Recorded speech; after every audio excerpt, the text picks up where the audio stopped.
మహాత్మా జ్యోతిబా ఫూలే బాబాసాహెబ్ అంబేద్కర్ పాదాలకు నమస్కరించుకుంటూ 68వ బౌద్ధ ధర్మ దీక్షా ఉత్సవం ఒంగోలు నిర్వహిస్తున్నటువంటి నిర్వాహకులకు, సభాధ్యక్షులు, అలాగే ఈ కార్యక్రమానికి ముఖ్య అతిథిగా చేసిన మన ప్రీతమ నాయకులు జిఎస్ఆర్ విజయ్ కుమార్ గారికి, సోదరులు దిగంబర కాంబ్లే గారు, కొండలరావు గారు, ఇంకా పెద్దలందరికీ జై భీమ్. బౌద్ధం అనగానే అది అంబేద్కర్ వాదులు అనుకునేవాళ్ళు కూడా అది ఒక మతంగా మనకు అనవసరం అని అనుకునేటువంటి విధంగా తయారైంది. అంటే అంబేద్కరిజం అంటే నువ్వు ఏ పార్టీలోనే ఉండొచ్చు, జేపీ అంటే సరిపోద్ది అనేది ఒక నిర్ణయానికి వచ్చేసారు. అంబేద్కర్ వాదంటే నువ్వు ఏ మతమైనా పాటించవచ్చు, నువ్వు తిరుపతి పోవచ్చు, ఎక్కడికైనా వెళ్ళొచ్చు, జేపీ అంటే సరిపోద్ది. అట్లా ఒక్క హల్లెలూయాతో పాపాలు మొత్తం పోయినట్టుగా జైబీంతో మొత్తాన్ని కొట్టుపడేసే వాతావరణం వచ్చేసి అసలు భారతీయ తత్వశాస్త్రంలో బౌద్ధాన్ని మింగడానికి మిగిలిన తత్వశాస్త్రవాదాలన్నీ వచ్చినాయి.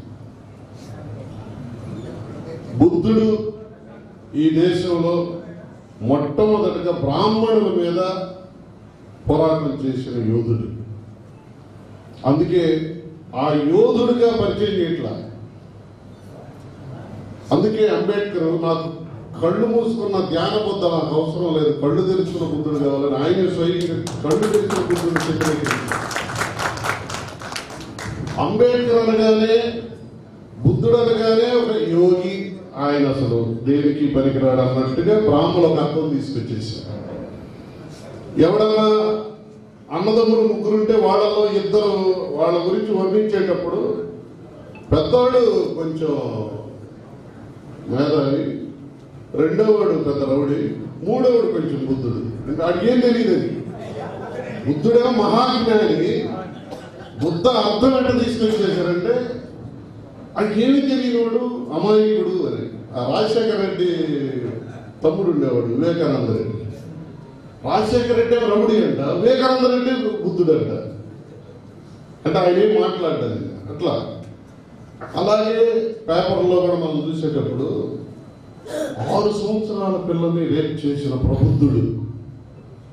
బుద్ధుడు మహాజ్ఞాని, శీలవంతుడు. ఆయన ఎవరితో ముడి పెడుతున్నారు?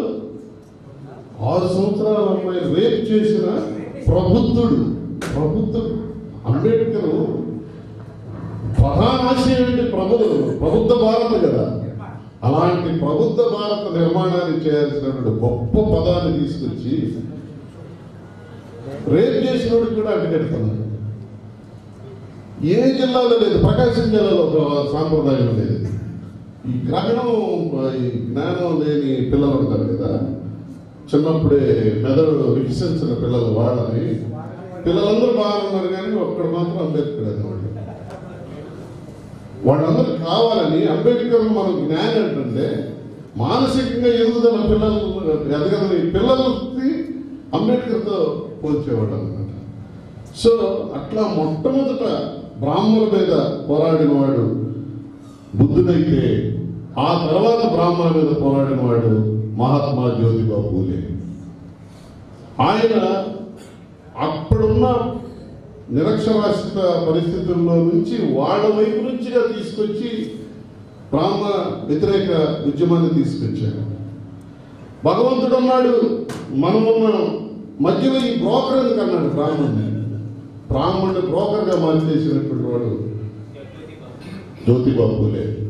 ఆ తర్వాత వచ్చిన బాబాసాహెబ్ అంబేద్కర్ ఈ బౌద్ధాన్ని, అసలు బౌద్ధాన్ని తీసుకొచ్చాడు. బౌద్ధాన్ని దారి తప్పించేశాడు.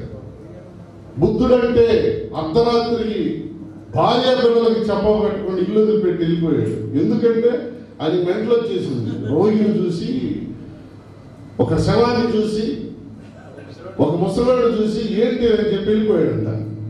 అంటే అప్పుడు పెళ్ళయి ఒక పిల్లడు కూడా ఉన్న వయసు ఆయనకి ముసలోడు ఎట్లుంటాడో రోజు ఈయన కూడా జలుబు చేసి ఉండదు అసలు, కనీసం జ్వరం వచ్చి ఉండదా పెళ్ళి అయ్యేలోపు? ఇదంతా కట్టు కదా. అది అలాంటి బౌద్ధాన్ని, మరుగున పడిపోయిన బౌద్ధాన్ని దాన్ని తీసుకొచ్చిన వాడే అంబేద్కర్.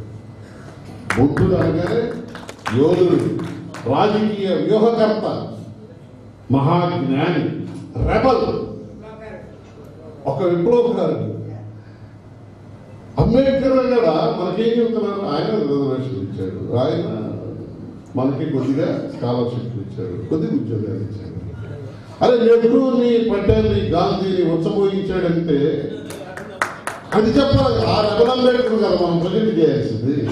అట్లాగే బ్రాహ్మణులకి, ఒక ప్రతి రాజుకి బ్రాహ్మణుడు సలహాదారుడు ఉన్నట్టుంటే ఫస్ట్ బుద్ధుడు పోరాటంతో బ్రాహ్మణుల మీద కొనసాగి, ఆ తర్వాత అదే రాజులకి సలహాదారుడు ఉండే స్థితికి తీసుకొచ్చినవాడు బుద్ధుడు. జై హింద్.